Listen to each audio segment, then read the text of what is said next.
In Part 1, we met the quick, intuitive System 1. It's fast, efficient, and often gets us through daily life with ease, but it's also prone to biases, illusions, and snap judgments. Now, let's meet its counterpart, System 2, the slower, more deliberate part of our mind. It's what we turn to when we need to reason, calculate, plan, or reflect. It's the rational mind we like to believe governs our decisions. But here's the truth. System 2 isn't always in control. In fact, it often just rubber stamps what System 1 already decided. System 2 is activated when you face something unfamiliar or difficult, like multiplying 17 by 24. Without a calculator, it requires focus, effort, and attention. It's how we solve problems, analyze data, question assumptions. But as powerful as it is, it has a major flaw: it's lazy. Not in a moral sense, but in a cognitive one. System 2 doesn't like to work unless it has to. If System 1 can handle a situation, even poorly, System 2 will often stay asleep. This leads to a fascinating paradox. We all have the ability to think rationally, to slow down and question, but most of the time, we don't. We cruise through life on autopilot, relying on System 1. And unless something feels wrong or triggers discomfort, we rarely switch to slow thinking. Kahneman calls this the law of least effort. The brain is designed to save energy. Thinking is metabolically expensive, so unless the task demands it, our minds conserve effort by using heuristics, mental shortcuts. That's why we often confuse familiarity with truth. If something feels fluent or easy to understand, we're more likely to believe it. If it rhymes, we trust it more. If it's repeated often, we accept it without question. System 1 loves simplicity. System 2 has to work to question it. But when System 2 does step in, amazing things happen. It can correct biases. It can override gut reactions. It can force us to think twice. The problem is, we overestimate how often this happens. We like to think of ourselves as rational agents, always weighing pros and cons, analyzing facts. But the reality is, System 2 often acts more like a lawyer than a judge. It doesn't evaluate evidence impartially. It defends the position System 1 already took. For example, when we hold strong beliefs, we don't examine them critically. We look for evidence that supports them and ignore anything that contradicts them. This is called confirmation bias, and it is not a flaw in System 1, it is a failure of System 2 to step in. Instead of challenging the initial intuition, System 2 becomes its advocate. Worse still, System 2 can be hijacked by emotions. When we're angry, anxious, or afraid, our rational mind narrows. We become more rigid, less open, and more prone to black and white thinking. Stress shuts down reflective thinking. We revert to the fast path, but this doesn't mean we're doomed. It means we need to be aware, especially in moments that matter. In high-stakes decisions, and in certain environments, in situations where first impressions can mislead, that's when we need to slow down, ask questions, check assumptions, delay judgment. Let's talk about effort. One of Kahneman's key insights is that effort is aversive. When we engage System 2, we actually experience physiological signs of strain. Our pupils dilate. Our heart rate changes. We become more distractible. Thinking hard isn't just mentally tiring. It's physically taxing. This is why cognitive load matters so much. The more information we have to process, the more likely we are to default to System 1 shortcuts. We fall back on stereotypes. We accept easy answers. We fail to think critically, not because we're lazy, but because we're overloaded. Cognitive ease, how easy something feels to process, plays a massive role in our perception of truth. If an idea is familiar, clearly presented, and easy to grasp, we're far more likely to believe it. That's why propaganda works. That's why marketing works. That's why repetition is so powerful. The mind equates ease with truth, but in reality, truth is often complex, nuanced, uncomfortable, and that's where System 2 comes in if we let it. One experiment Kahneman highlights involves a simple question: a bat and a ball cost $1.10. The bat costs $1 more than the ball. How much does the ball cost? Most people, even at top universities, quickly answer 10 cents. That's what System 1 suggests. It feels right, it's easy, but it's wrong. If the ball costs 10 cents, the bat would cost $1.10, totaling $1.20. The correct answer is 5 cents. Solving this requires engaging System 2 resisting the intuitive response and doing the math. This experiment reveals something critical: the tendency to accept intuitive answers without checking them. That's not stupidity. That's the default mode of human cognition. Fast first, slow only if necessary, and often we don't even realize the mistake. Another insight from Kahneman's work is the concept of the halo effect. When we like someone, we assume they're good at other things too. We see someone attractive and assume they're also intelligent, kind, and competent. That's System 1 making a quick, global judgment. System 2 would say, hold on.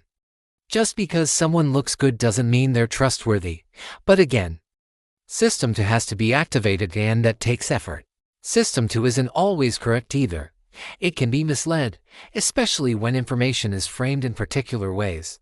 A famous example involves survival statistics.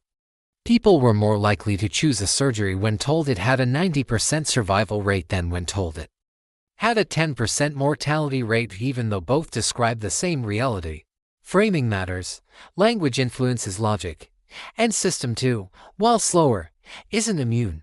So how do we become better thinkers? Kahneman doesn't offer a simple solution, but he does offer awareness. If we can recognize the situations that require slow thinking, the times when our intuitions might be wrong, we can train ourselves to pause. Not indefinitely. Not constantly. Just enough to ask, is this right? Or does it just feel right? One powerful tool is the concept of statistical thinking. System 1 thinks in stories: vivid, personal, emotional. But System 2 thinks in probabilities. It asks, what's the base rate? If you hear that someone is quiet, loves reading, and avoids social events, you might assume they're a librarian. But statistically, they are far more likely to be a farmer, simply because there are more farmers than librarians. That's base rate neglect, a failure to think statistically. And it's System 2's job to correct it. Another strategy is to create decision rules ahead of time. When we're calm, we can use System 2 to set policies like, I'll never make a major purchase without waiting 24 hours. That rule then becomes a barrier to impulsive System 1 decisions. We outsource self-control to structure. Group decisions also benefit from deliberate thinking. Individual biases cancel out when diverse perspectives challenge one another, but only if the environment encourages it, if everyone defers to authority, or if dissent is punished. System 1 dominates, and errors multiply. System 2 is also essential in long-term thinking. System 1 is wired for immediate gratification, but when we plan, delay, and sacrifice short-term pleasure for future gain, that's System 2 at work. Saving money, dieting, studying, all require self-control, the ability to resist the fast urge and follow the slow plan. But here's the hard part: we don't just need to think slower. We need to know when to slow down. Overthinking a simple decision is inefficient. Not every choice needs System 2. The challenge is to identify the critical moments, the high-impact decisions, the unfamiliar problems, the situations where first impressions might deceive us. System 2 is like a spotlight. It can't shine everywhere, but when focused correctly, it illuminates hidden flaws, false assumptions, and better paths forward. And that's the deeper lesson. Thinking fast isn't bad. It's essential. But thinking slow is what makes us human. It's what allows us to question, to learn, to grow. It's what lets us transcend our instincts and choose wisely, not just react automatically. So the next time something feels obvious, pause. When a decision feels urgent, pause. When your emotions flare, when a belief feels unshakable, when a story feels too perfect, pause. Let System 2 take a look. Because in a world that rewards speed, reflection is a superpower. So, what have we learned? We are not the consistent, rational decision makers we imagine ourselves to be. Our minds are divided not in a dramatic, cinematic sense, but in a quiet, invisible tug-of-war between two systems. System 1 is fast. intuitive, automatic. System 2 is slow, deliberate, effortful. System 1 tells the story. System 2 checks the facts. But here's the catch: System 2 is lazy, and System 1 is persuasive. That means most of our decisions, the big and the small, are shaped by impressions, biases, patterns, and gut feelings, long before we're even aware of them. But that's not a flaw. It's a feature of the human brain. The key isn't to eliminate fast thinking. It's to know when to question it.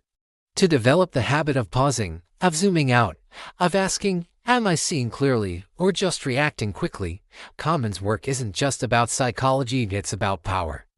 The power to resist manipulation, the power to choose your response, the power to think beyond impulse. In a noisy world full of clickbait, cognitive overload, and emotional triggers, this ability to think slowly, to reason deliberately, is a radical act. It's how we protect ourselves from deception. It's how we make better decisions. It's how we grow. So the next time you catch yourself jumping to conclusions, falling for a familiar story, or feeling certain to stop, that feeling of certainty, that's often System 1 talking, and it might be wrong. Question it, challenge it, give System to the mic, even if just for a moment, because slow thinking isn't weak, it's wise. It's not hesitation. It's maturity. And in the long run, it's what separates reacting from understanding. If you found this journey helpful, if it made you pause, reflect, and see your own mind a bit more clearly, then consider subscribing. We're just getting started.